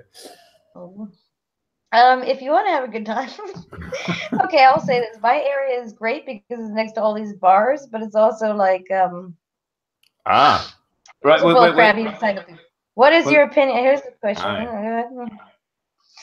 What is your opinion about the Me Too discussion? Is it valid, and does it put the whole industry to shame and has gone just too hysterical? All right, this is a very interesting question. Let's see. Let me think about it. Do you know about the Me Too movement, Simon? I assume a little bit. Vaguely, sort of like various actresses were sexually sort of. Okay, yeah, okay. I'll say this. Harvey Weinstein was a piece of shit, and there was a lot of people who, you know, they did get away with shit for way too long. I admit. However, do I find it a little bit crazy? Like, yeah, I mean, like a video about making fun of that shit because, what's his name? Aziz Ansari, his fucking Me Too fucking story that this lady said about, basically, oh, I went on a shitty date with him, so I'm going to call him out and make him feel bad, and I'm going to write it anonymously because I'm an asshole. I mean, that lady just sounded to me like a fucking bitch. To be honest, there's a lot of, some people are really hypersensitive to it. I have to say, I don't think you should fucking sexually harass anyone. But I used to make this joke, and I 100% think it's still true. I remember this one thing, like somebody told me this when I was like 19 or 20. Like I think an ex-boyfriend and I were talking, and he's like, "How come when some guys, you know, like I go, what, a guy smiling at you is creepy if he's ugly." That's fucking all I can say about it. Yes, I mean that about sums it up, really, doesn't it? Yeah, that's pretty fucking true. If he's good looking, it's sorry, it's the truth. Like oh no, like yeah, if you're a fucking ugly chud and you smile at a pretty girl, it's harassment. Fucking yeah, it's sexual harassment. If you're good looking, if you're Chris Hemsworth, then smile away, Chris Hemsworth. I actually remember that. See, I'm really shitty at talking with any celebrities because I almost met John Hamm, and by this I mean I was at the same fucking party as him. He even smiled my way, and I'm like, Stephanie, just talk. You even have a conversation starter. You saw that fucking movie about him on the plane, like the movie with him in it. But you hated that movie. Should I start the conversation by saying, "Hey, I watched the movie. And I'm like, oh, crap, don't say that. All right, forget it. And then I just did that half smile look away. I'm like, I can't. I must have looked like a complete idiot because I was like, don't look his way.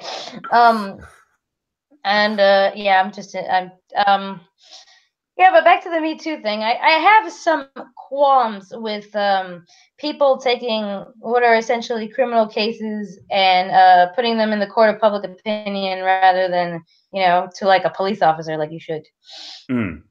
I think that's something you should do. But you know what? A lot of these women who are all like Meryl Streep is a fucking psycho. Like, she's a fucking hypocrite.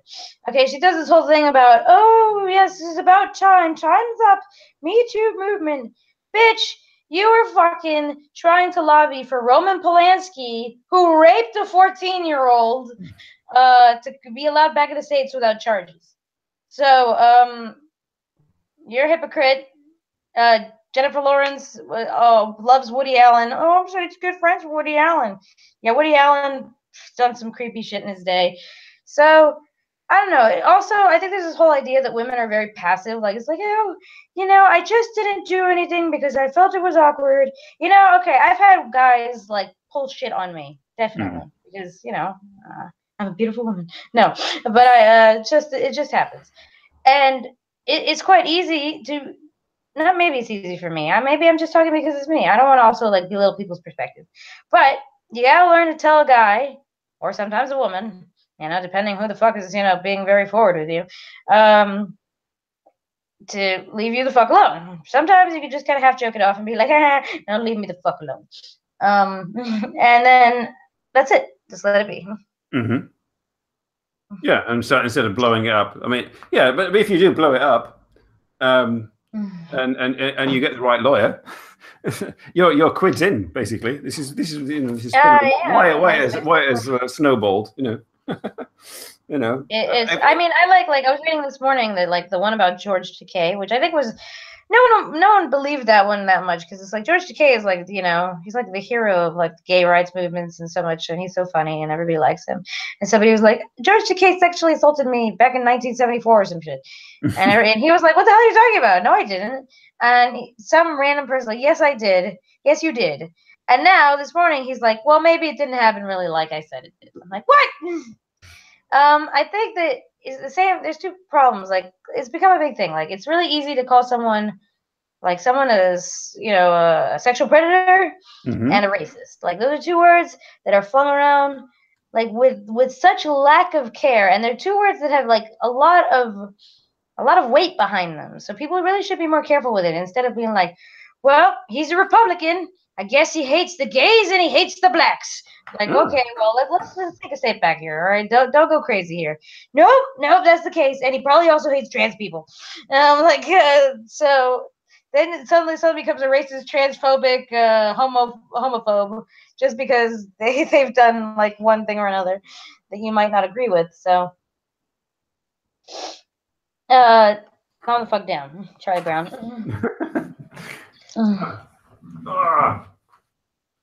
Have I overheated? My phone just died. Apparently, I don't know. Probably because I had it on too many apps. But right. So this play tonight. Let's just get back to this. In your house. Yep. This is why you've got to pray. I mean, final question. Yes. Stage acting. So when you're acting in your house or on stage. And you said it's 5-minute pieces and so on, everybody, but it's 10 times 5 minutes. How different is it? To acting for a film? For when well, I don't do too much acting on stage. I mean, I have before, but in terms of a directing standpoint, it's a film. You're always in the process the entire way. So like you're there when they're doing the acting, and you can stop them and reset and change things and give directions there. Whereas when you're in theater, fuck it, you're part of the audience now. Your job is done. Whatever happens, happens. You can't stop them and make them redo something. So if they fuck up, you just go, oh god. The most you can do is like if you have multiple shows, you can tell them stuff to change for the next show. I unfortunately, I think, what did I do? I was directing something. The play was only on for 2 nights, and then one of the nights, like, it was fine. I was like, all right, cool. And then the next morning, I was like ill as can be, so I almost didn't come to like the last rehearsals. I was like, oh god, you guys just handle it without me, all right? Everybody did great. Just do the same thing again. But the problem was then actors will direct themselves and change things, and then I watched the second version, and I was like, why the fuck did they change this? My directions were keep as is. Like, it's funny because like I have a lot of, so I say a lot, I would say the majority of a lot of my friends are actors in Brighton, or at least they work in some form of the industry or the other. And they like, I'm cool with people giving me like suggestions and like, they have an idea for a character. Like I always discuss it and be open about it, but like I won't have an argument. Like I hate having arguments. And that's the thing. Here's the thing of maybe there's a reason why female directors aren't as prevalent as they should be, or they say they should be. you got to be good at like taking charge and like I said, my lesson learned about firing people, because you got to be quick to be like, okay, yeah, that's enough. I'm the director. Overruled. We got to get to it because I'm running out of time and I have no time to argue. And I can explain it to you, but I'll explain it to you later when I have time. So you do what I want right now, and that's it. So there you go. But yeah, but presumably then a professional actor will sort of take that on board and run with it and accept it, and the less professional actors will start to question it and sort of give comebacks and all that kind of stuff. Oh my God! And everybody swears like there's this idea, and it also happens. See, throwing my sex under the bus, but I know my own sex more than I know men because I am a woman. There's this idea that a lot of women fucking get, especially if they're actresses. And this is not all actresses, and it's not even most actresses, but there's enough of a percentage of them that I've seen a few, where it's like, if I act like a diva, I'll be a diva. No, bitch, you gotta earn diva status. It works for me. It works. You know, you have got to earn it. You cannot just come in, be a total bitch about everything, make it like, I don't know if this would happen. I don't like this. I'm like, you had the script for fucking 3 weeks. Any problems you had with it could have been resolved a long time ago. So, no, you cannot change this now. We are not in the middle of set going to change this because we are on a schedule and don't have time for your petty arguments. Yes, Cashew, I know. Sorry. Am I looking too passionate for you? You think I'm going to fight with somebody? It's either that or she wants to go and poop. No, she went back. She's like exposed the belly again, so it's just belly rub. I'll take her for a walk after we're done, so she'll be fine. She sleeps in, so she's all right. I wish I could do that. go for a walk and then go to sleep. No, she likes walk and then like she'll sometimes either play with the other dogs or try to eat them, depending how she's going. I don't do that. And then she'll eat breakfast and then sleep. Like it's like so I tried to have her in it was like yesterday for the play. It was such a disaster because like it wasn't a disaster to play, but Cashew was a disaster because normally she goes just to hangs out at Warren's house, but Warren was in a rush, so I'm like, all right, no, I should be fine. I'll just leave Cashew outside with me and she'll be fine. We'll sell tickets together. Oh no, this dog was like really pissed. She wanted to go back inside the house, which obviously I couldn't let her because she was just gonna bark at every person who came in. Then she was just sitting on the doorstep, like looking forlorn. I'm like, oh no, come on, stop it. Stop looking so miserable. Come here and help me sell tickets. But the problem is that she's so cute and fluffy that everybody wants to pet her, and Cashew hates people petting her. Strangers. She doesn't mind people she likes. Finally, she managed to hide under my like fold up chair and just like hanging out there. It's like, all right, this is my new fortress of solitude. I'll hang out here and nobody will find me. But at some points when I was taking the guests down, because we start in the basement, I have to walk down the basement steps. It's cleaned up now, the basement. You can move about. It's cleaned up now, and as far as I know, no meth heads have found it. Or heroin addicts, or crackheads. Because once they do, they will shoot up in there and leave their disgusting, dirty needles. And that is why I told you I don't like the homeless people around my neighborhood. Because they're fucking crazy. And drug addicts. Yes, I'm stereotyping, but it's completely true. Like, I haven't met one that wasn't a drug addict. If I did, it hasn't happened yet. So... it's all cleaned up now, so I had to take him down, but in order to do so, I had to carry Cashew down, which Cashew, like I said, is gaining weight because Cashew only exercises if I exercise with her. She wants me to run with her, which, being 5.5 months pregnant and running is not the most... it's not a good idea. No. So then I had to carry this fat-ass dog down these fucking tiny steps, No, they are tiny. Yes, so that we can go down the steps and not... and let these guests in. And then when I was like, okay, I'll just leave her, in my office in the basement where it's like locked off, she can just hang out in there. No, she wouldn't let us. She wanted then to follow me back up and do the whole process again every time the next group of guests came. I'm like, oh, yay. That's great. You could have included it as part of the performance, You've written it into the play, You follow the dog down to the basement. No, she will not be followed. She'll run away. Ah! No friendship.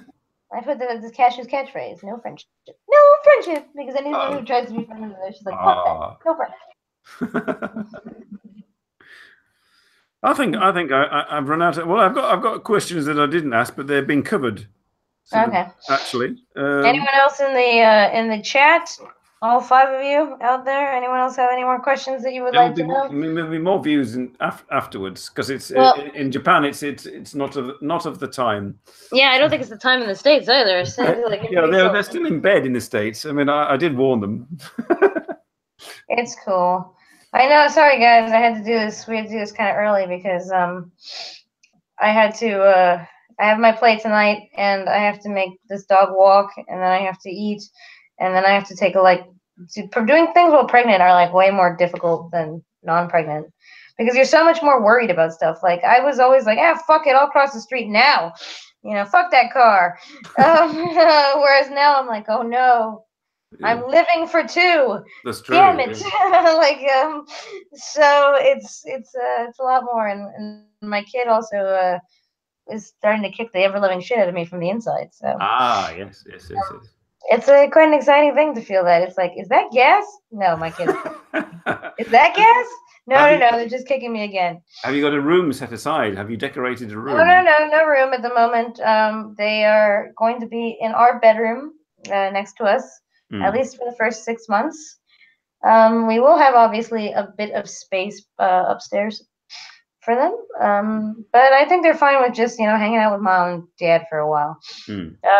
We're trying to move out to Los Angeles. That's the goal. Once the house is finished and we can rent it out. All right. This is new. This is new. Oh yeah. We're trying to, because I think I have some more opportunities brewing out there than I do here. So. Little Blake and Bastian and we will probably try to make the move out to the States. So we're trying not to buy too much new stuff because we figure we'll go out there and then we'll get a proper room for Blake, and that'll be that. Oh well, that's interesting. Yeah, I mean, you heard it here first, folks. Sort of anybody watching, sort of CaffineJedi will be, once again, an American citizen. I mean, I never lost my citizenship. No, but yes, you know what I mean. I'm trying to gain my UK citizenship before I leave. That's actually the thing. I'm holding out for. If you're going to leave, what's the point? I mean, I want it because I've been here goddamn 7 years and I've earned it. I need Give me my fucking British passport. There you are, folks. If you want multiple nationalities. You have to sort of marry a foreigner, have a baby, and in a different country, in a country that neither of you guys are from. So it's great. So yes, our tri-national baby. The only thing we didn't get was Australia, and we're like, damn. Now we gotta go move to Australia so that we can also get like Australia in there. And then the kid will also have Australia, and then they cover all the good ones. The best, yeah, you've got all the good countries. Canada, maybe I think we're missing, but the U.S. and Canada is you can sometimes give a little bit of leeway there. Yeah, why don't you move to Canada? There's probably less. Because it's cold, and I've dealt with enough cold. Yeah, and there's more sheep than people. Yeah. Isn't that New Zealand and Wales?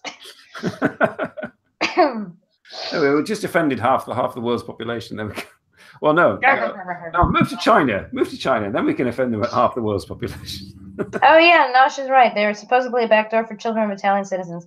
Apparently you have to have a relative that's lived in Italy, an ancestor, after 1863. They tried to go through this route. I actually looked it up. Why would you want to go to Italy? I don't want to go to Italy. I just wanted the EU citizenship. All right. So and then I got fucked over because of Brexit. I tried so hard for that EU citizenship. I was like, God damn it. EU citizenship, let's do this. And then it's like, Brexit happened. Brexit sucks. Anyone who says otherwise is a fucking liar and has no idea what they're talking about. All right. Yeah. I love having the pound being worth absolute trash. Try doing that when you're trying to fucking, rent out a house and then move back to the States. I liked it when the pound was worth like 150, 160 to the goddamn dollar. Now it's bullshit. Now it's not. Yes, Brexit. Yes, I mean, I've always, having lived in Belgium for 20 years, I've always had to show my passport to get back to England. So it won't change really for me in that aspect. But yeah, I'm not entirely happy about it. I have to say. No, it sucks, and it made the economy go crap. And now it's like nobody knows what the fuck they're doing. It's a bunch of people like, well, I don't know. We didn't think this would happen, so we didn't actually have a plan. Like, oh, fuckers. Fuck you, Boris Johnson. Ugly ass hair. Weird toupee. Or is it a toupee? I don't know. I hope so. It's real hair, I think. Yeah. Oh my god. On the Simon No Channel channel this week, we insult British politicians. I insult British politicians all the time. What's her name? What's that harpy who's the fucking prime minister? Theresa May. So yeah, okay, Theresa demonetized now. Don't like her. Don't like Boris Johnson. Don't like actually a lot of. Did you ever hear that story of like the she was like a black member of parliament and she got on the elevator and two of the old white guys thought she was like the help. They're like, oh, you really, this isn't the service elevator. And she's like, what the fuck are you talking about? Yes, they must have been UKIP parliamentarians or something. Yeah. Yeah, I think they all got voted out actually. God. UKIP. Barf. With what's his name? Nigel Farage. Oh, yeah, he did a runner as soon as. Yeah, what he was planning on moving to the States. Like, yeah, he loves England so much he was gonna. He'll be your neighbor in Los Angeles. Oh, fuck that! That guy's gotta go. And not near me. Well, we're at time. We'll probably run over time. I'm having a blast here, but right. we should probably wrap it up. All right, kids. I hope you've enjoyed your us of entertainment. Yes. Thank you for Nosh. Thank you. I mean, if Mashu and Reno come back from your subtitles and discover that we've gone off air, I'm terribly sorry, but you had your chance. I'm not quite sure what that means, Nosh. Oh, that means goodbye. Okay. Bye-bye, Nosh.